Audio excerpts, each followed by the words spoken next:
Hola muchachos, soy Kirill y este es el sexto episodio de RPM и hoy hablaremos sobre Seat Leon.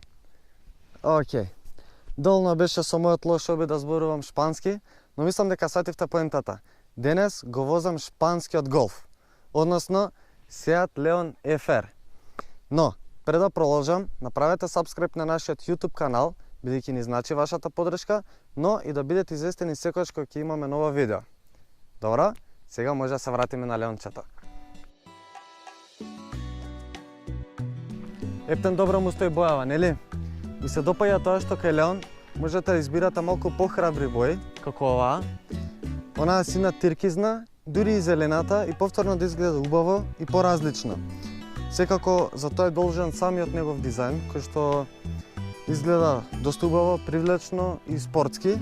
Особено по-спортскиот Голф, бидејќи знаеме сите дека одоздола се идентични. Ова е третата генерација на Леон. Во 2017 година пристигна фейслифтот, што го имаме и сега. Конкретно ова е FR изведба, што значи ги има овие уште по-спортски браници, 18-инчни алуминиумски бандажи. Позади ги имаме овие хромирани цевки на издувот. Има уште неколку други работи кои што после ќе ги видиме внатре.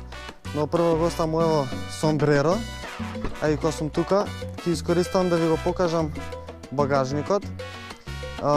Има 380 литри капацитет, што е супер солидно. Ги има сите овие куки за качалки кај што можете да го прицврстите и закачите вашиот багаж. Не знам зошто нема приклучок за струја позади. Друга работа што не ми се допаѓа е тоа што има преголема висинска разлика од ивицата на браникот и самиот под во багажникот. Во дополнителна опрема можете да земете и под кој што се менува висината, како во Кијата, но не да се израмни со ивицата на браникот, туку да се израмни со седиштата кои ќе се спуштат, со што се добива совршено рамна површина. Сега може да продолжиме напред.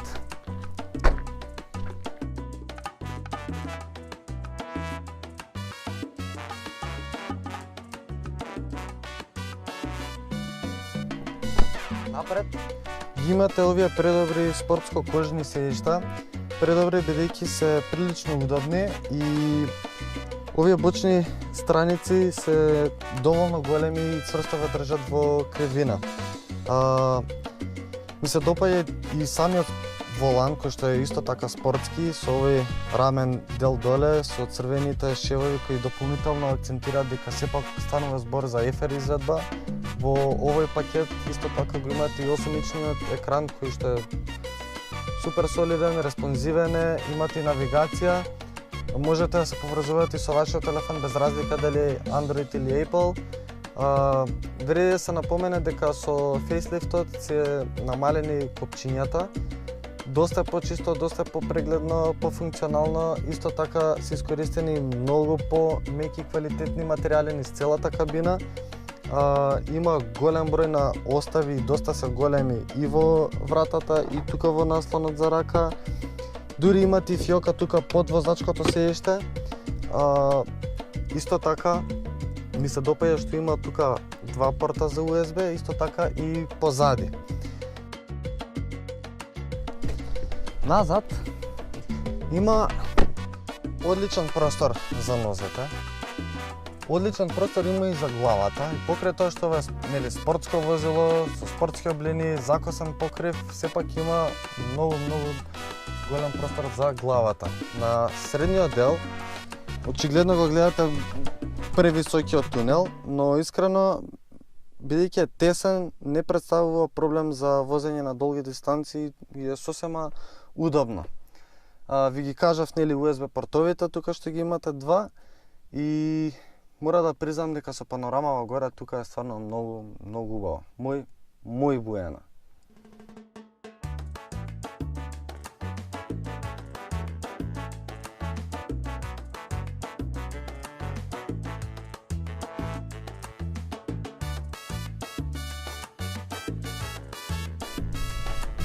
Прво нешто што ќе приметите од кога ќе почнете да го возите Леонот е самата возачка положба. Ниско, удобно и прегледно. Второ, педалите се доста лесни и лесно ги навикнувате. сите контроли на воланот, екранот и целата централна конзола се доста лесни и едноставни за наоѓање. Искрено тоа ми е многу битно, бидејќи не сакам да изгубам 2 до 3 дена во наоѓање на кое копче за што е, па да се изгубам во системот. Не, тука тоа го нема, едноставно, брзо, прецизно. Воланот е доста лесен, лесно се маневрира низ град. Ми пречи тоа што во овој пакет нема паркинг камера, не дека е неопходна за паркирање. Искрено, сензорите на вистина добро се вршат својата работа и самиот автомобил е доста прегледен, што не е толку потребно паркинг камерата, но очекувам од еден ваков автомобил да има во својата понуда и паркинг камера. Управувачкиот систем е доста лесен и прецизен во кривини. Можеби повеќе од тоа што би го очекувал од еден ваков автомобил, воланот е лесен, бидејќи сепак е FR пакет, спортски модел и би сакал воланот да е минимално поцврст, нешто како што го има во Фокусот што го возевме. Менувачот конкретно тука е 6-степен мануелен менувач и е тоа што ви треба. Краток, прецизен. Исто така во понуда имате и автоматски DSG менувач кој исто така е одличен и нема да погрешите ниту со едниот, ниту со другиот. Во поглед на суспензијата, да, цврсте. И конкретно оваа изедба како FR пакет нели е за 15 мм пониска од стандардната, што го прави дополнително почувствителен на дупки. Искрено не е дека ќе истресете камен од бубрек, да се изразам малце народски, но имате подобро чувство, поголем осет над самиот автомобил што мене ми се допаѓа. Овој Леон што денес го возиме е опремен со 2000 литарски турбо дизел мотор кој што произведува 150 конски сили, многу моќен, многу брз и неочекувано многу економичен. На отворено трошеше некаде околу 4,4, додека во град со вклучена клима и малце, да кажам, поагресивно возење од 5,5 до 6, што е стварно супер. Цената изнесува 22.900 евра, но јас би го препорачал 1,5 литарскиот турбо бензинет со исто така 150 конски сили, минимално нешто повеќе троши, незначително, но е многу пожив, многу повозбудлив и е поевтин. Во истиот пакет, како и овој модел, плюс тој има дигитална инструмент табла, што тука нема, чини 20.900 евра, 2000 евра разлика.